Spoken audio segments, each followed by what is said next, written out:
नमस्कार। तो चलिए स्टार्ट करते हैं अपने वेक्टर्स, सदिश राशि और अदिश राशि। तो सबसे पहले हम लोग पढ़ चुके हैं कि भौतिक राशियां कैसे क्या होती हैं, कैसे प्रदर्शित करते हैं हम अपनी भौतिक राशि को। भौतिक राशि को हम प्रदर्शित करते थे एन यू। एन हमारा क्या होता है? आंकिक मान। और यू हमारा क्या होता था? मात्रक। इस आंकिक मान को हम अगर ऐसे लिखें तो इसे क्या कहते हैं? परिमाण।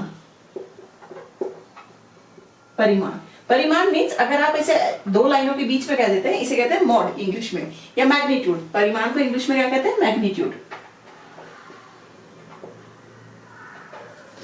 और जब आप इसे ऐसे लिखते हो तो आपके अंदर की राशि प्लस हो या माइनस हो, आंसर हमेशा आपका प्लस होगा। मीनिंग ये है, अगर मैं -5 मोड लिखूं तो इसका मतलब है 5, या मैं 5 मोड लिखूं तो इसका मतलब भी होगा 5। तो चलो यहाँ आते, सबसे पहले भौतिक राशि हमारी कैसे प्रदर्शित करते हैं हम? आंकिक मान और मात्रक से।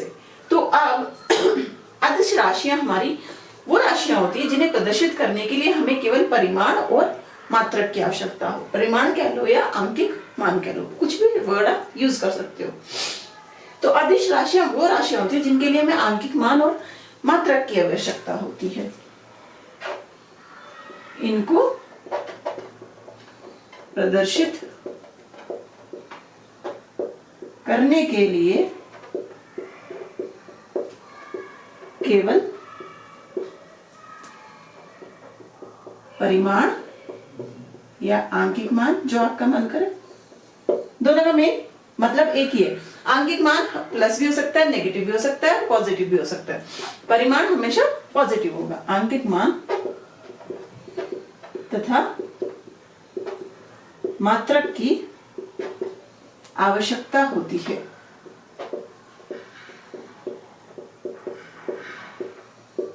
उदाहरण के लिए अगर हम लिखें तो क्या हो जाएंगी हमारी? समय,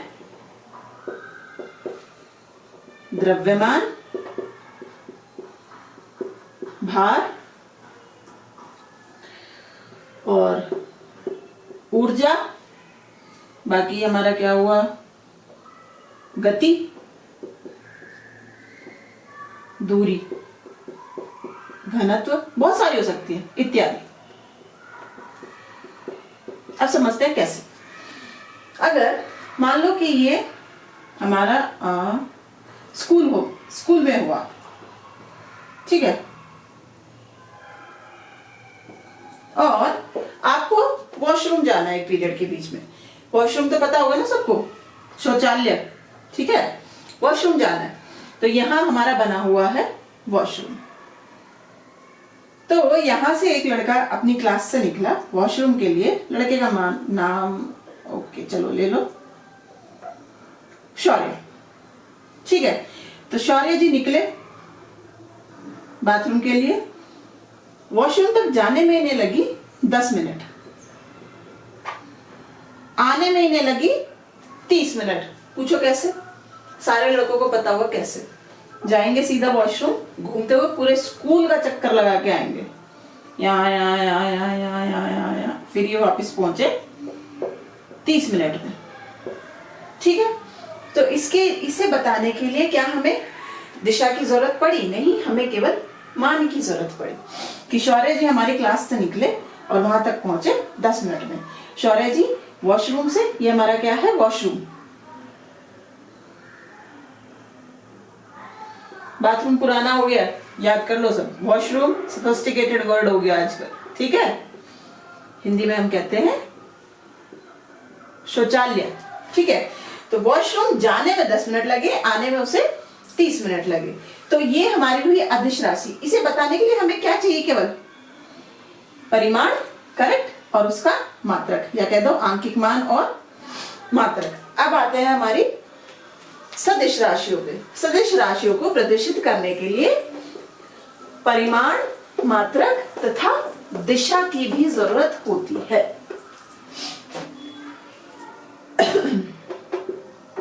इनके लिए परिमाण,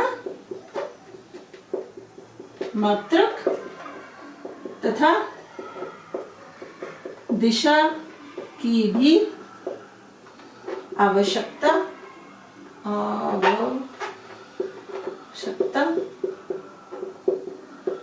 होती है। उदाहरण हमारे पास हो जाएंगे विस्थापन, वेग, और आपका आ जाते हैं बल इत्यादि। बहुत सारे एग्जाम्पल आते हैं, सारे लिखूंगी तो बोर्ड भर जाएगा यहाँ। तो अब इसका एग्जाम्पल समझते हैं। अगेन अब हमारे शौर्य जी बड़े हो गए, शौर्य जी स्कूल से निकल के कॉलेज में पहुंच गए। तो ये इनका घर है। शौर्य जी को आज एडमिशन मिल गया और इन्हें आज एडमिशन लेने के लिए अपने स्कूल जाना है, सॉरी कॉलेज जाना है। तो ये क्या हुआ, ये घर है, कॉलेज यहां है इनका।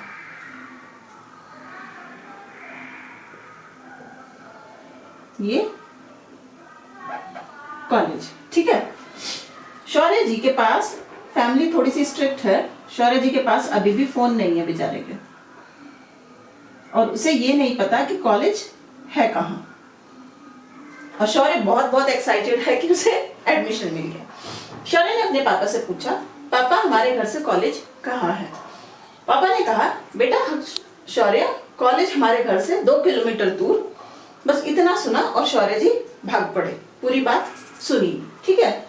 तो अब शौर्य जी चल यहां से छोड़ के कॉलेज यहां बना देते हैं, कॉलेज हमारा यहां है। तो पहले शौर्य जी कहां भागे, 2 किलोमीटर की दूरी, चलो यहां तक पूरी हो गई। यहां भागे, यहां तक स्कूल नहीं है। फिर घर से यहां भागे, यहां भी स्कूल नहीं है, सॉरी कॉलेज नहीं है। यहां गए, कॉलेज नहीं मिला। यहां गए, कॉलेज नहीं मिला। यहां गए, नहीं मिला। यहां गए, नहीं मिला। शौर्य जी का बहुत सारा टाइम वेस्ट हो गया, एडमिशन फॉर्म भरने की का टाइम आपका निकल गया। हताश शौर्यवर्धन जी घर आए। उन्होंने पूछा, घर स्कूल तो कॉलेज तो कहीं भी नहीं मिला, 2-2 किलोमीटर में इतना सारा चक्कर लगा के आया।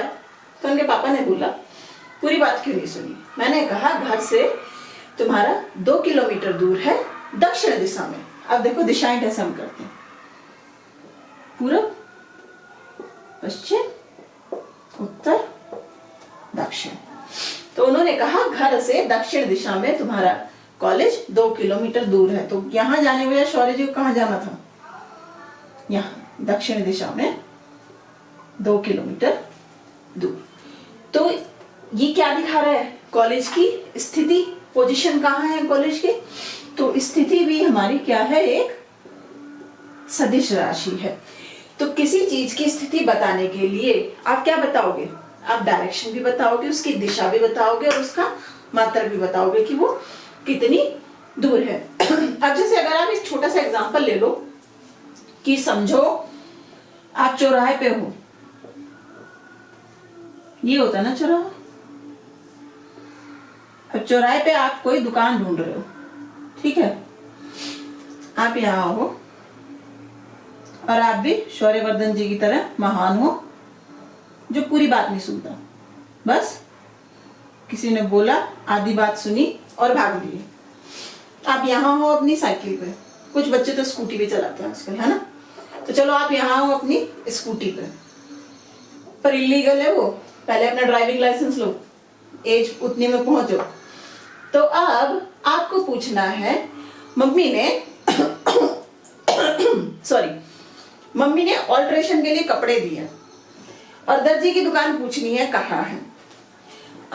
चलो लगा लो, दर्जी की दुकान का नाम क्या लिखे भाई? सत्यम दर्जी, सत्यम टेलर्स लिखा होता है ना, टेलर्स। तो इन्होंने पूछा एक भाई साहब से, भाई साहब सत्यम टेलर की दुकान कहाँ है? भाई साहब ने बोला कि भाई यहाँ से 1 किलोमीटर दूर है। पूरी बात नहीं सुनी, भाग लिए। 1 किलोमीटर दूर, यहाँ भाग लिए। मिली दुकान? नहीं। पूरी बात तो नहीं सुनी ना, गोल चक्कर से सीधे चले जाओ, वहां 1 किलोमीटर दूर है, गोल चक्कर से सीधे चले जाओ। ये भाई साहब गोल चक्कर से सीधे हाथ पे चले गए। या गोल चक्कर से उल्टे हाथ पे चले गए, मिल जाएगी आपको दुकान बिना डायरेक्शन के, बिना दिशा के। तो इसलिए सदिश राशियां हमारी वो राशियां होती हैं जिनके लिए हमें न केवल मात्रक परिमाण बल्कि दिशा की भी आवश्यकता होती है। अब एक और नियम आता है जो कि बहुत ज्यादा इंपॉर्टेंट है, अगर उसे वो फॉलो करेंगी राशियां तो ही वो हमारी सदिश राशियां होगी। अब तक आपने क्या पढ़ा था, केवल कि भाई एक राशि जिसके लिए दिशा और आपके आंकिक मान परिमाण की आवश्यकता हो वो हमारी सदिश राशियां होती हैं। नहीं, वो हमारी सदिश राशियां नहीं होती हैं। दूसरी चीज हमारी क्या है, ये पहला पॉइंट था, अदिश राशियां आंकिक योग के नियम का पालन करती हैं। ये आंकिक योग कह लो या बीजगणितीय योग, आंकिक योग के नियमों का पालन करती हैं। आप इसी एग्जांपल को ले लो, अगर हम बोले कि शौर्य जी को क्लास से वॉशरूम और वॉशरूम से क्लास आने जाने में टोटल कितना समय लगा, तो आप क्या बोलोगे, कुल समय कितना हुआ, 10 + 30 40 मिनट। ठीक है, अब शौर्य जी इधर को गए, उधर को गए, आगे को गए, पीछे हो गए, कुछ फर्क नहीं पड़ता, टोटल हमारा हो गया 40 मिनट। आंकिक मान हमेशा जोड़ के इतना ही आएगा। अब सदिश राशियों में देखते हैं। सदिश राशियां हमारी ये सदिश योग के नियमों का पालन करती है, पालन करती है। सदिश योग भी हम पढ़ेंगे अभी।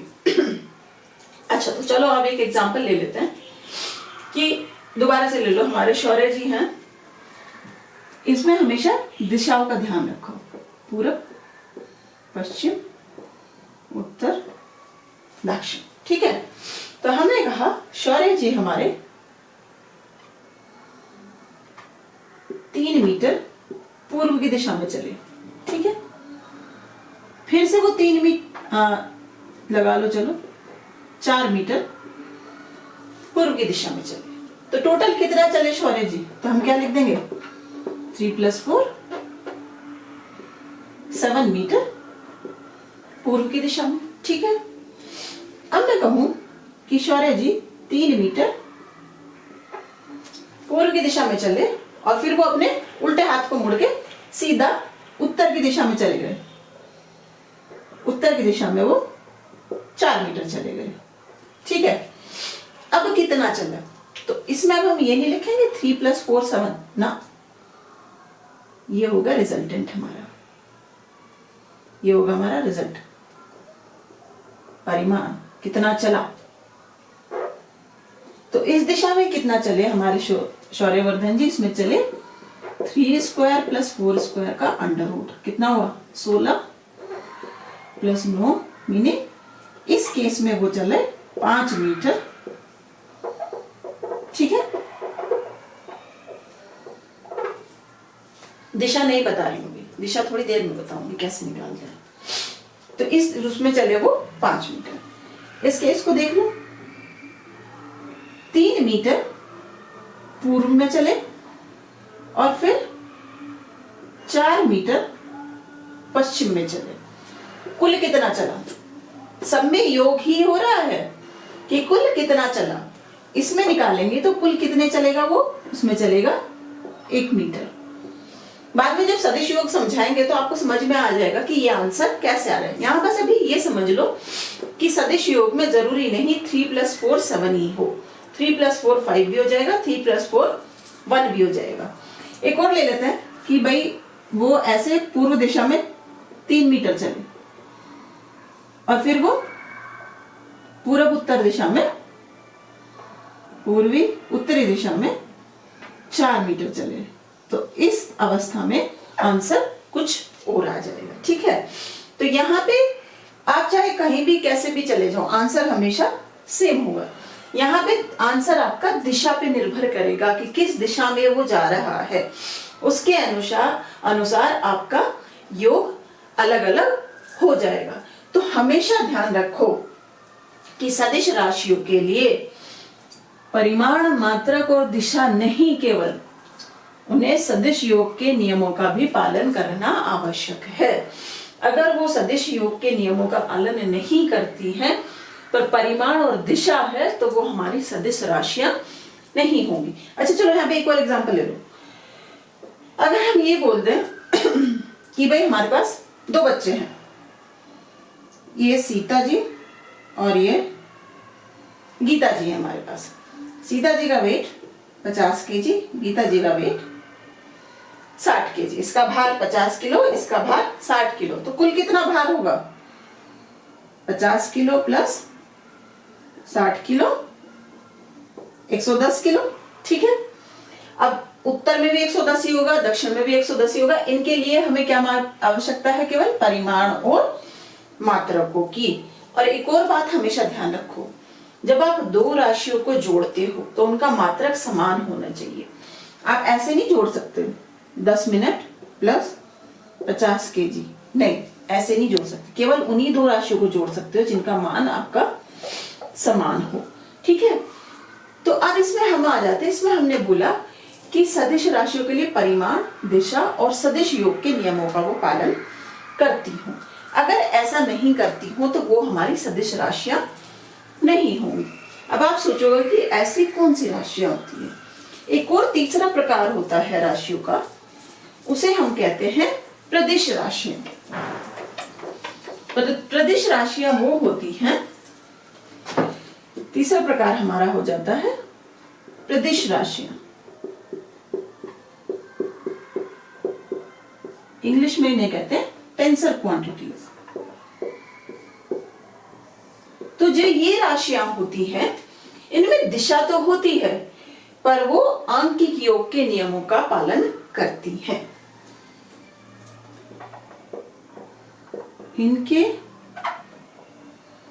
इनको प्रदर्शित करने के लिए दिशा एवं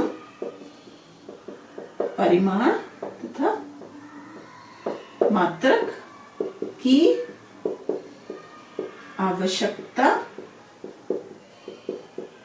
होती है, पर ये सदिश योग के नियमों का पालन नहीं करती। नियमों का पालन नहीं करती। ऐसी राशियां हमारी होती हैं, उदाहरण के लिए अगर आप देखो, धारा, दाब, विकृति इत्यादि। समझते हैं कैसे? अब जो हमारी धारा होती है, जब आप अपनी इलेक्ट्रॉनिक्स पढ़ोगे तो उसमें आप पढ़ोगे कि धारा को प्रदर्शित करने के लिए हमें दिशा की आवश्यकता होती है। धारा हमेशा इलेक्ट्रॉन की अपोजिट, विलोम दिशा में चलती है। तो धारा हमारी चलती है प्लस से माइनस की ओर। तो हमने कहा कि इस तार में धारा बह रही है, कह दो 5 एम्पियर। इस तार में भी धारा बह रही है, कह दो 7 एम्पियर। फिर ये दोनों धाराएं यहां आके मिलगी, टोटल धारा कितनी होगी? दिशा बता रहे हैं हम, यहां से प्लस से माइनस की तरफ को दोनों बह रही है। तो टोटल हमारी क्या होगी? 5 + 7 हमारी हो जाएगी 13 एम्पियर। धारा हमारी कितनी बह रही है? 13 एम्पियर। अब वो ऐसे आए या धारा हमारी ऐसे आए, दिशा कुछ भी हो, दिशा बता रहे हैं, ठीक है। 5 एम्पियर 7 एम्पियर और यहाँ पे आके टोटल हो रहा है कुल धारा इस दिशा, इस केस में भी हमारे पास क्या हो जाएगी? 13 एम्पियर। तो धारा को प्रदर्शित करने के लिए परिमाण और दिशा की तो आवश्यकता होती है, पर वो सदिश योग के नियमों का पालन ना करके आंकिक योग के नियमों का पालन करती है कि आप किसी भी डायरेक्शन से आओ, कैसे भी आओ, आपको सिंपल जोड़ करना है, ठीक है। एक जो सिंपल जोड़ आप करते हैं, आपको बस वो करना है और आपका कुल आंसर आ जाएगा। तो ये प्रदिश राशियां आपके कोर्स में नहीं है, तो इन सभी राशियों को भी हम अपनी अदिश राशियों के रूप में ही लिख लेते हैं। तो अगर आपसे पूछा जाए धारा, दाब, विकृति इत्यादि कौन सी राशियां हैं, तो आप इन्हें कहोगे ये भी अदिश राशियां हैं, क्योंकि इन्हें प्रदर्शित करने के लिए परिमाण और दिशा की तो आवश्यकता है, पर ये सदिश योग के नियमों का पालन नहीं करती हैं। पर अगर आपको पता हो कि क्या है एक्चुअल में तो ज्यादा अच्छा है ना। अब हम समझते हैं कि हम अपनी सदिश राशियों को प्रदर्शित कैसे करते हैं, कैसे हम उन्हें प्रस्तुत करते हैं, उनका संकेतन कैसे होता है। तो सदिश राशियों को प्रस्तुत करते हैं हम एक तीर से, ऐसे, ठीक है। इसका जो ये होता है, ये सिरा कहलाता है पूंछ।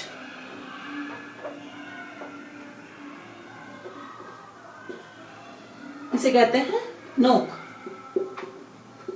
कुछ जगह पे कहते हैं बाणाग्र। बाणाग्र क्यों कहते हैं? बाण है ना, तीर से प्रस्तुत करते हैं। हिंदी में, इंग्लिश में इसे कहते हैं टेल, इसे हम कहते हैं हेड, ठीक है। तो अब जो ये नोक है, जो ये हमारा हेड है, ये दिखाता है दिशा को। ये क्या प्रदर्शित करता है? दिशा को। और जो इस तीर की लंबाई है वो प्रदर्शित करती है हमारे